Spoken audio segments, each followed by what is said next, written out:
kabar, Bung? Alhamdulillah sehat, sehat, Oke. Bung, sehat. Sibuk apa nih?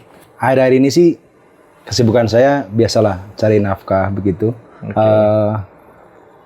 Kita membentuk tim removal asbes. Oh, Ya, jadi para pekerja-pekerja yang memang khusus untuk pengendali asbes sebenarnya. Kalau bahasanya pengendali asbes ya, bukan pengendali api gitu, tapi asbes. bagaimana tuh konsepnya? Jadi ada tim gitu, dibuat tim untuk pengendalian asbes gitu ya. Iya. Ya, karena sering kita ketahui bahwa asbes itu adalah bahaya ya. Kita memang bentuk tim. Jadi sebenarnya gini, bongkar asbes atau pengendali asbes itu sebenarnya semua bisa dilakukan oleh siapapun. Tapi ada satu syarat, memang yang disyaratkan bahwa ketika ngomongin asbes, pengendalian asbes, dia harus dilakukan oleh orang-orang yang ahli dan berpengalaman dan memiliki pengetahuan bagaimana cara mengendalikan asbes. Oke. Nah, kita bentuk tim itu.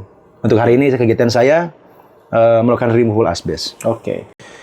Kang Bono sebelum membuat tim removal asbes ini, dulu Kang Bono juga tadi kita sempat ngobrol-ngobrol dikit ya gitu ya, bahwa Kang Bono juga pernah menjadi buruh di salah satu perusahaan gitu ya. Itu berapa lama tuh Kang kerja dan perusahaan bergerak di bidang apa gitu ya? Oh ya, saya punya pengalaman pernah bekerja di salah satu perusahaan. Dia memproduksi atap gelombang yang berbahan baku asbes. Oh begitu. Nggak lama sih, cuma sekitar 13-14 tahun. Oh lama Kang itu, 13 Iya. tahun. Mungkin orang akan bilang kalau kita ngomong saya itu, wah Bono itu koki asbes begitu. Karena 14 tahun megangin asbes, ngurus asbes gitu. Akhirnya saya keluar dan saya tahu bahwa asbes itu bahaya. Akhirnya saya keluar dari perusahaan dan saya menjadi penggiat asbes. Oh, jadi ini ya, jadi aktivis anti asbes begitu ya Kang? Ya, secara ini, tapi nggak nyampe aktivis lah. Masih pemula ini. Oh, gitu. Masih belajar. Oke, Kang. Ini tuh di segmen Leon episode ketiga ini kita bakalin ngobrolin tentang penyakit akibat kerja gitu ya. Dan kita bikin tema sebetulnya sakit yang tidak pernah diakui gitu ya. Iya. Kadang-kala gini Kang, menurut Kang Bono sendiri gitu ya, Iya. penyakit akibat kerja atau sering disebut kita PAK itu apa sih Kang sebetulnya? Nah, terkait PAK ini tidak nampak. Ya. Orangnya sehat-sehat aja. Tapi dalamannya tergerogoti. Tapi memang kalau PAK rata-rata ditemukan di para pekerja ini yang memang dia akumulasi dari kegiatan kerjanya.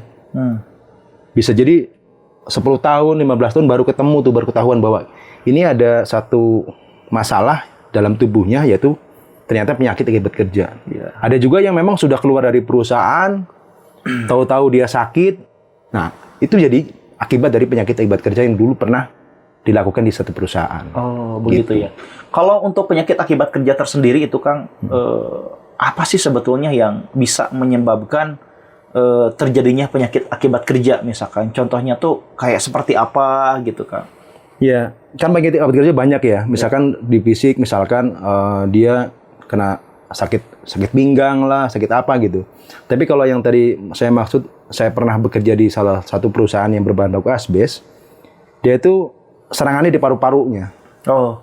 Jadi dia karena akumulasi dari kegiatan kerjanya yang memang tidak dilengkapi dengan standar K3. Biasanya ya karena situasi perusahaannya ya. Harusnya perusahaan bertanggung jawab untuk menyiapkan itu semua agar si para pekerja itu dia datang dengan sehat, pulang juga dengan selamat. Ini rata-rata kan enggak.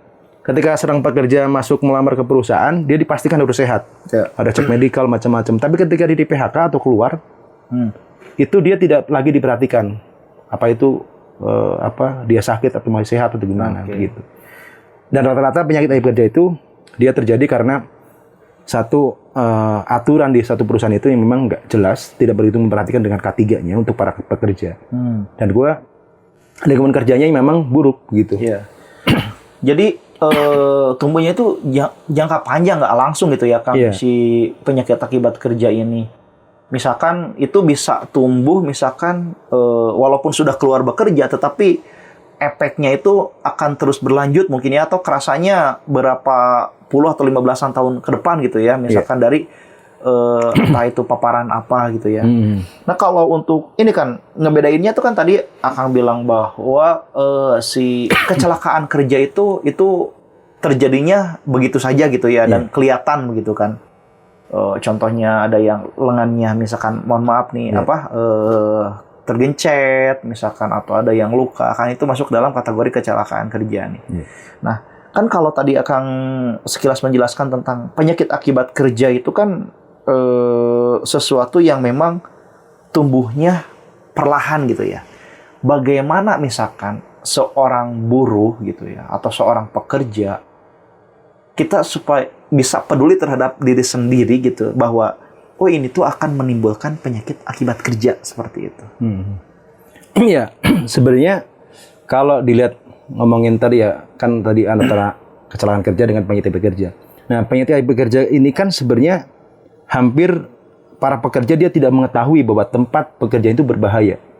Itu kenapa? Karena tidak ada informasi dari perusahaan bahwa bahan-bahan yang kita pakai adalah berbahaya, maka kamu wajib pakai ini. Karena ini berbahaya, kamu harus pakai ini. Padahal kalau ngomongin K3, tadi kan K3 intinya kan sehat. Ya. Sehat, selamat, baru bekerja tuh. Ya. Pastikan dia sehat, pastikan dia selamat, baru dia bekerja.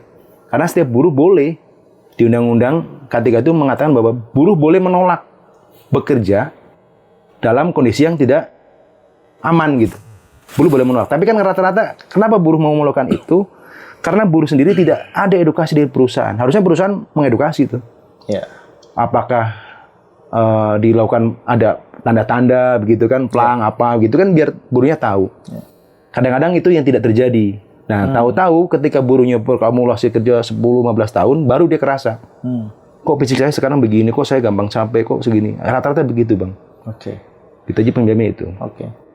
Kang Bono kan udah bekerja tuh lama ya, 13 tahun gitu ya di. Ada nggak sih kan teman-teman Kang Bono yang terkena dengan penyakit akibat kerja, baik itu misalkan oleh paparan kimia, karena kan juga salah satu aktivis buruh gitu yang dan masuk juga dalam forum pejuang K3 gitu ya. Ya, saya kan juga tadi aktif di forum pejuang K3. Ya. Forum pejuang K3 itu isinya ya para penggiat K3 dan sebenarnya nggak boleh bilang korban, tapi para pejuang K3 ya tadi. Pejuang, karena ya. forum pejuang ya. Forum pejuang. Yang dulunya korban karena dia nggak tahu, akhirnya dia berjuang. Oh, begitu. Gitu ya. Untuk memperjuangkan apa sih sebenarnya? Jangan sampai gini. Cukup kita yang dulu karena kebodohan kita nggak tahu bahwa K3 itu penting. Jangan sampai nanti anak cucu kita juga mengalami hal yang sama.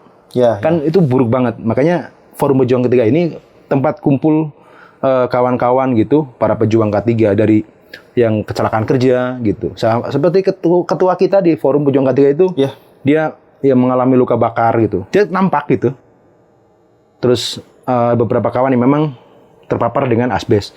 Nah, pengalaman saya 13 tahun, kenapa saya dulu keluar dari perusahaan dan saya berjuang untuk memperjuangkan K3 itu, dulu saya pernah mengalami hal yang sama. Sebenarnya setiap tahun ada pemeriksaan tuh di perusahaan. Saya yakin setiap perusahaan pasti ada pemeriksaan rutin. Medical check up ya. Medical check up. Tapi kadang-kadang itu tidak pernah diberitahukan kepada para pekerja. Si hasil medical check up-nya itu seperti apa. Tapi kalau misalnya ada yang berbeda, pasti akan ditindaklanjuti oleh perusahaan dengan pemeriksaan yang berbeda ya. Tapi hasilnya saya pastikan itu jarang banget dikasih tahu kepada para pekerja. Dan kalau mau perkembangan hari ini itu banyak lah kawan-kawan kita yang sudah mendahului kita. Tapi saya tidak akan bilang bahwa ini kena penyakit ini enggak. Tapi kita perlu tahu juga bahwa kok ada lonjakan besar.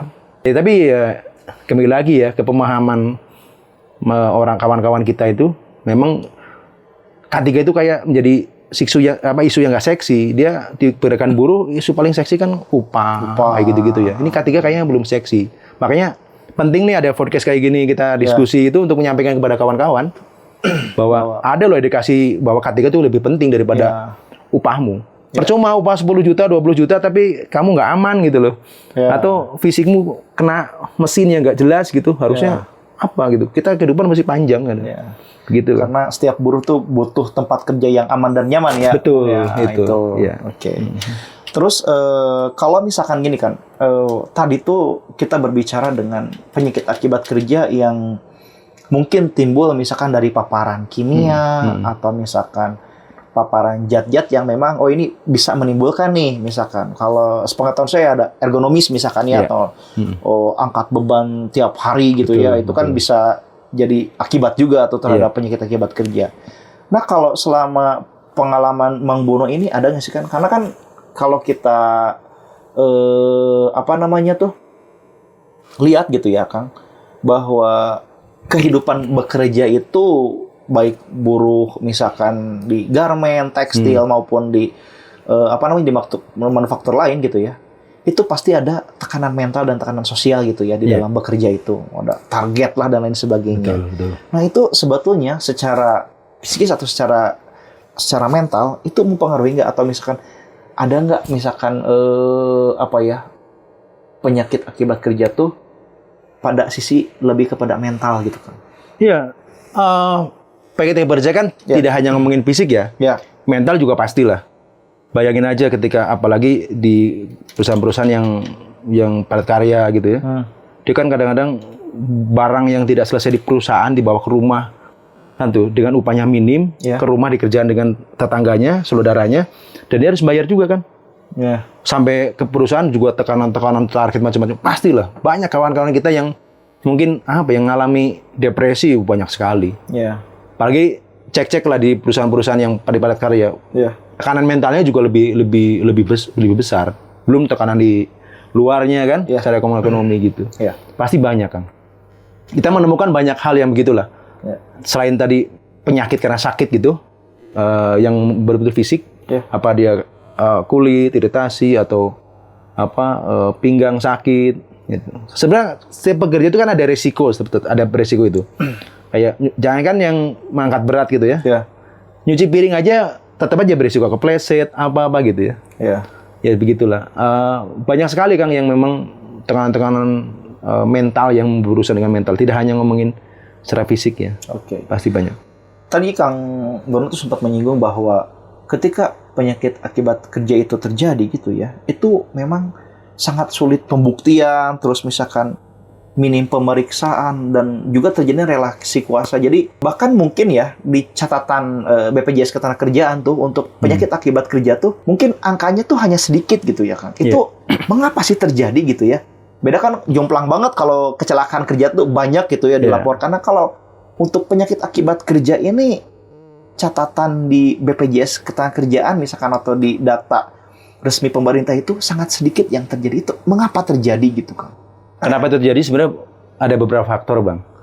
Jadi ketika orang yang kena penyakit akibat kerja, contohnya misalkan sederhananya begini, dia terkena paru-parunya karena bekerja di kimia atau di bahan-bahan yang berbahaya. Terus dia sakit-sakitan, batuk-batuk.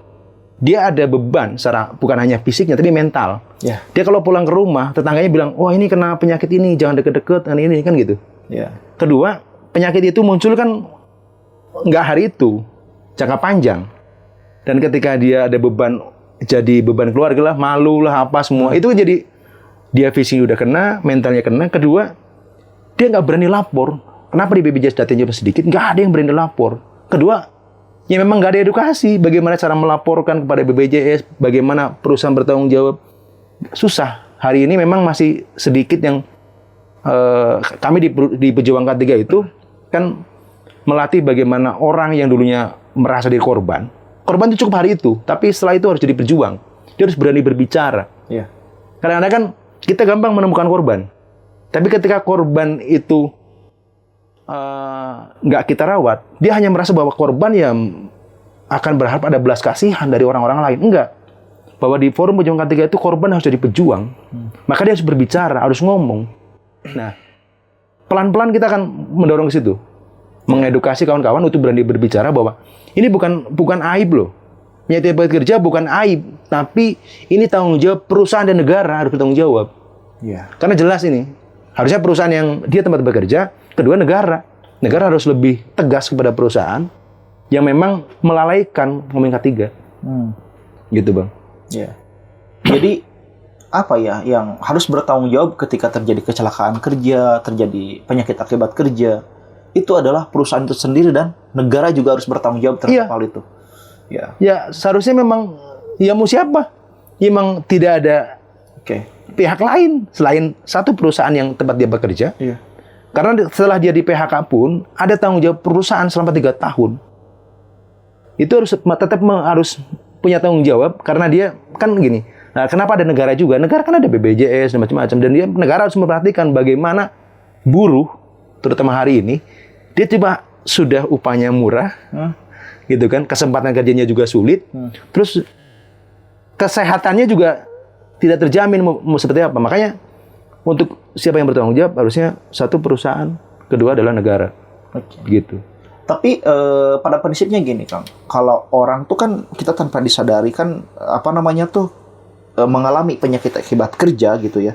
Ketika itu tidak diakui gitu ya, itu kan tidak di-cover oleh perusahaan, tidak di-cover oleh negara melalui lembaga-lembaga yang berkaitan dengan hal itu gitu ya.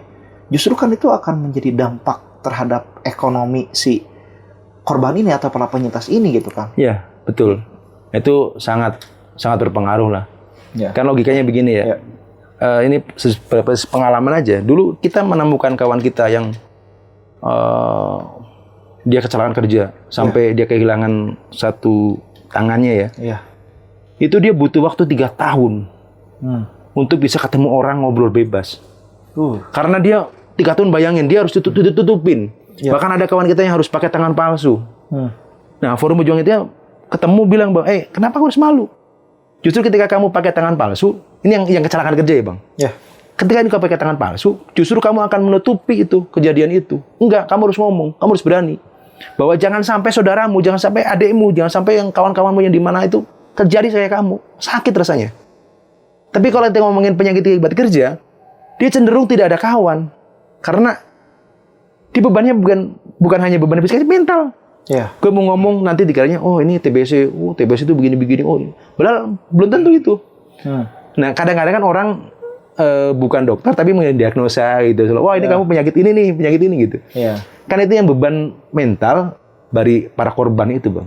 Nah, pentingnya kita di Forum Pejuang K3 sebenarnya mendorong tuh para korban untuk berbicara, untuk lebih semangat bahwa enggak loh.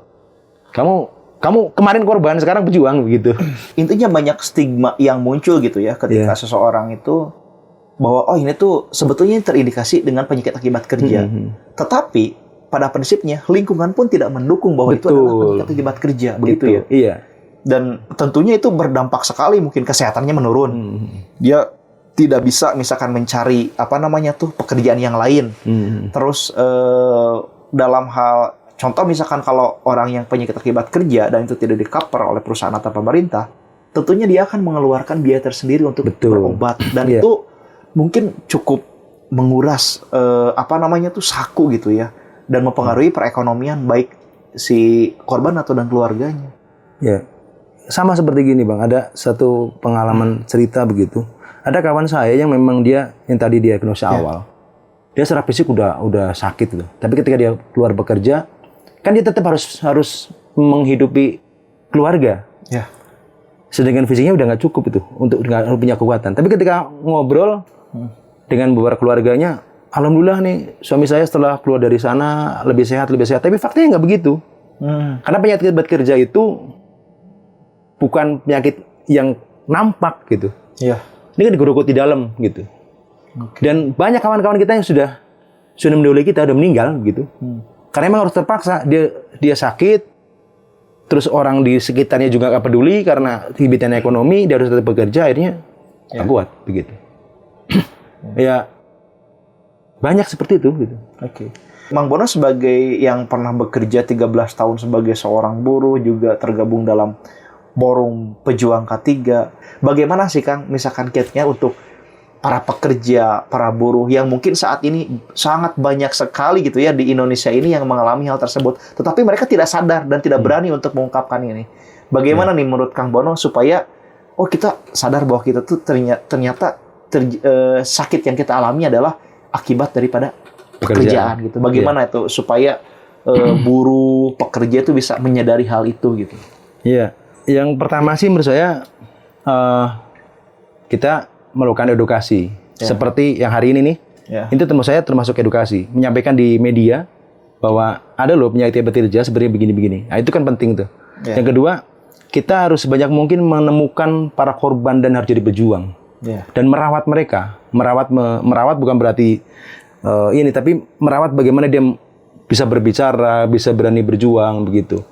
Kan tidak hanya ngomongin saya menemukan saja, terus mereka juga sibuk dengan ekonominya gitu. Kita harus memikirkan itu. Ya minimal mereka itu harus diberikan ruang untuk ngomong, untuk berbicara bahwa ini loh yang aku alami. Jangan sampai mereka juga mengalami. Ketiganya mungkin ya sebenarnya kalau di perusahaan-perusahaan, saya dulu pernah di organisasi serikat juga. Sebenarnya di serikat-serikat pekerja ini memang kita harus mendorong pada mereka untuk melakukan edukasi bahwa pentingnya bawa K3 untuk para pekerja. Selain kalau kita ngandelin pemerintah kan sulit ya, apalagi ngandelin pengusaha begitu. Ya kita memang harus bergerak, harus menyampaikan bahwa K3 itu sebenarnya lebih penting daripada upah. Walaupun secara real upah memang penting, tapi K3 lebih penting. Karena apa? Percuma tadi saya bilang bahwa upahmu 10 juta atau 20 juta tapi kamu nggak sehat.